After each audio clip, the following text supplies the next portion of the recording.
Up everyone. All right, we'll kick off the outlook today. We're starting on the DXY. So having a bit of a look at the DXY on a higher time frame. We are mitigating what is more so our decisional of our daily break.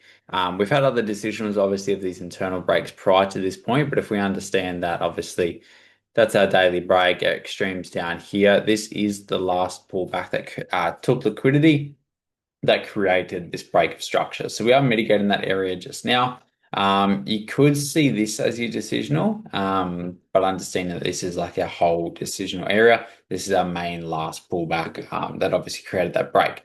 So we're mitigating that area. We're obviously very, very, very bearish into it. So I don't believe it's going to hold. However, we can expect it to give a reaction given its significance. So what I'm looking for with the DXY, this is our break of structure here. If we look at it on the 5 minute, it induced this previous decisional of that last break of structure there, breaking the low. We've now broken and retested that. So we actually have our range as that on the 5 minute, pretty big range. What I'd like to see the DXY do is ideally come down into it, get the mitigation of the decisional, or at least the inducement of the retest, push up from there to at least give us some sort of structure built out to this demand, potentially coming up to induce that retest and maybe even mitigate that decisional area before continuing with its bearish momentum that it's got built up. So do expect to see that. Asia low did sweep a little bit of liquidity just here and retest, that break there. You could even see this as an inducement of retest. I just don't necessarily have that as my break because that's my break point there. So but yeah, expecting the DXY to pull down a little bit first, which helps out with EU pushing up a bit higher, which I'll walk through now. Cool. All right, EU higher time frame wise, we've induced that decisional point there of that breaker structure. Really, really nice supply point. Lots of liquidity has been taken with EU this week. Obviously, at a new higher high at the minute. We did break that external range there as well. So we just absolutely obliterated it like I was talking about yesterday, as I was expecting price to do. So following the analysis perfectly. So really for today, obviously being at a new higher high, it does make sense structurally and from a liquidity being swept point for the market to sell. However, we can't just expect the market to do that. We need it to show us that it's ready to. What we've got on the 15 minute is a very internal break. I am also working with this as my internal range on the 15 minute, and this is more so a 5 minute break more than anything. External range on the 15 minute is still that leg there from that previous break. Obviously, we actually haven't retested it yet. So looking for the market to start its complex pullback. What I'm looking for coming into it is we've had Asia high retest our break here. So I'm working with that as my trading range for today. We do have a decisional point here, and that's more like a decisional / extreme. Now, both of these points did sweep liquidity. This point here swept a little bit of liquidity. This point here is more significant with what it had swept.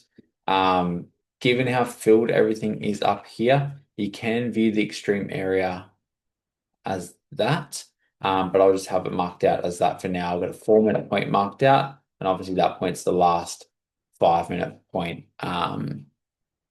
With any imbalance, a very, very, very small imbalance, but it does have a little bit inside of it. My preferred scenario would be for price to work its way up slowly, building up enough liquidity, which, it might not even get there in London session, it might be New York. But if we can generate enough liquidity coming up here to either mitigate this point or mitigate this point, I'm then happy to sell. If we had something play out like this, that would be best case scenario. Get that manipulation down, inducement into either of these mitigations. That would be ideal. Just as we've got a reasonable gap between our inducement here and our mitigations. Now, with this point being Asia high, I don't love trading just straight off the back of it. We do have this small inducement here, but it's pretty significant in terms of its structural significance. So if we can get that manipulation, that's best case scenario. The other side of this is the fact that this point did take liquidity. It is retest of that break. That's a very, very, very internal medium inducement. So if we can have price come up, I'm not going to be trading straight off of this, but if we can have price come up, give something like this, some sort of manipulation to the downside, or even sort of step up like this, give some sort of break to the downside to entice Asia high sellers, that would be great. I'm then actually happy to treat this as a medium inducement. Looking to get in pretty quickly. I won't want it to push too high up. If it does, I'll just be pending these mitigations. So we'll see how that wants to sit. In ways of buys, I don't want to buy it where it is. We're just too high up at the top of a range. And from a liquidity perspective, we've just taken so much liquidity, especially given the fact that our previous leg on the hourly, sorry, through here was a bearish leg. So we've just broken in the opposing direction to the momentum that the market's been following since September. So it's a really, really strong inducement. It's not like we've broken structure and we're just continuing with momentum. That is quite a significant high time frame momentum shift. So I don't want to be trying to go against that until I've got something significant to work with. At this stage, we've got zero structure to be able to work with for a buy setup. The only way we can really buy it is if we come up and mitigate some sort of decisional. Even if we are to mitigate this point here, break low, treating this as some sort of a decisional, pull up, mitigate, induce, buying down here. That's the only way I'm really open to looking for buys. And I would love to see this pullback up here give some sort of buying manipulation to entice buyers again. Other than that, if I don't get that sort of play, which is the only reason I've got my alert down here, if I don't get that, I will not be looking for buyers. If I go across to AU before I do GU.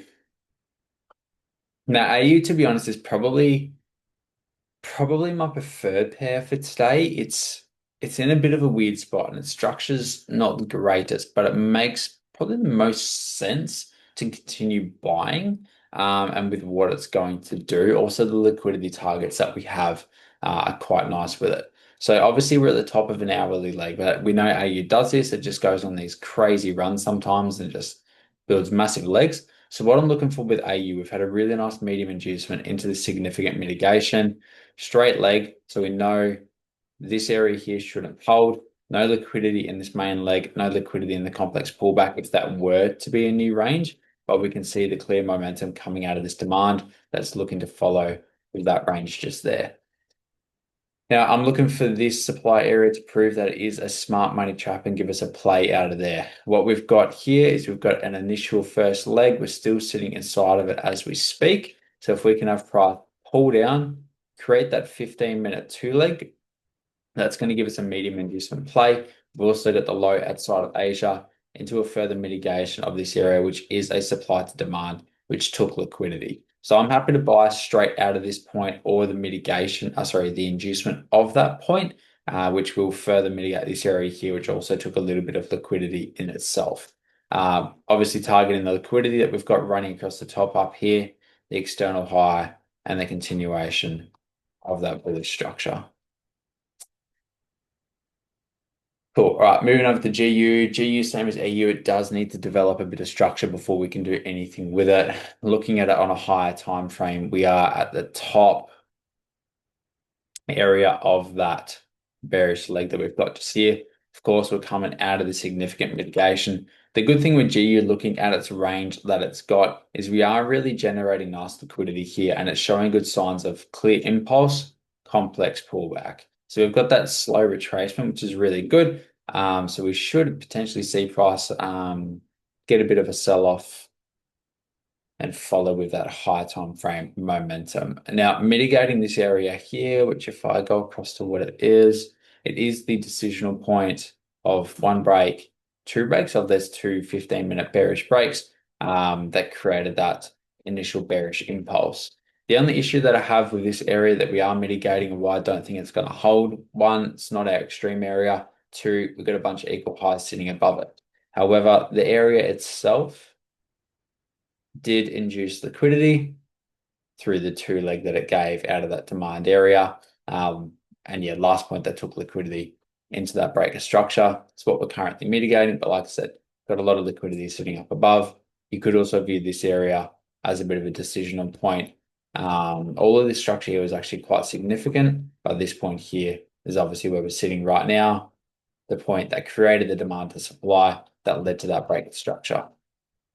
So like I said, I don't expect that point to hold for very long, but it should give us a bit of a reaction. And given the liquidity that we've also swept, it does make sense to have a bit of a sell-off.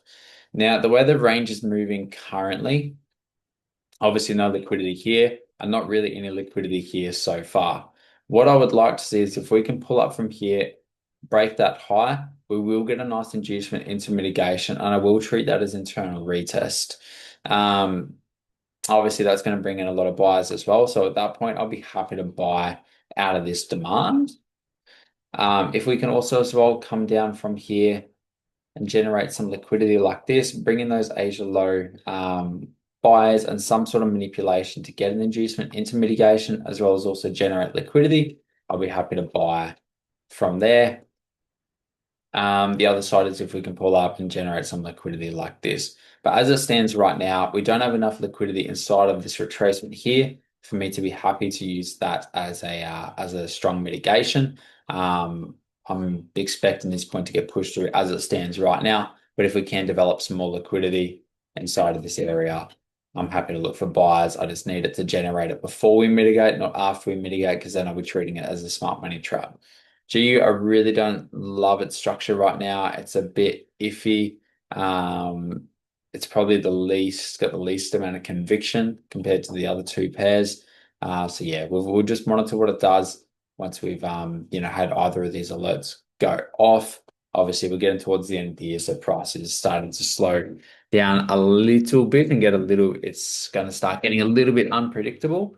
But yeah, we'll see what GU is going to do. Definitely not the biggest fan of it right now. In way of news for today, we don't really have anything with that 5 p.m. Red folder. Got a little bit of orange folder coming up, but nothing too significant. Forex Factory, typical as always, unreliable, doesn't really have any news listed. So yeah, we'll just monitor what this orange folder is going to do. Probably not really going to give too much in the way of a reaction to the markets and nothing for us to stress about.